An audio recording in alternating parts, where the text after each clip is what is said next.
تخيل ان انت قاعد في قهوه وواحد صاحبك قال له اديني القهوه المانو بتاعتي، والتاني قال له انا هشربها زياده، وصاحبك التالت قال له انا عايزها ساده خالص. فانت بصيت لهم كده وقلت لهم لا ما اشربش القهوه خالص. تشربوها ازاي؟ دي مره قوي. بالظبط.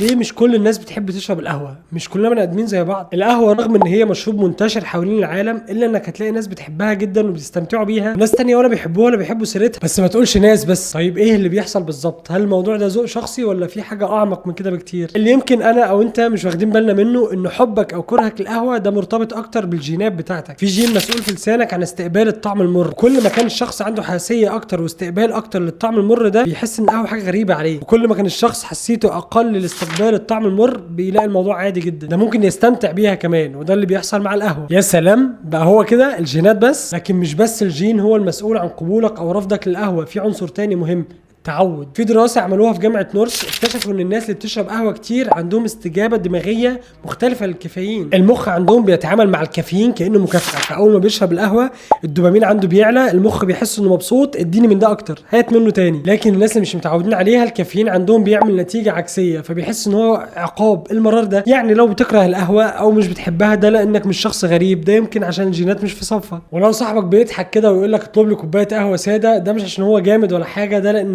الجينات واقفة معاه. فانت بتحب القهوة ولا بتشمئز منها؟ ولو مش بتحبها، هل ممكن تتعود عليها؟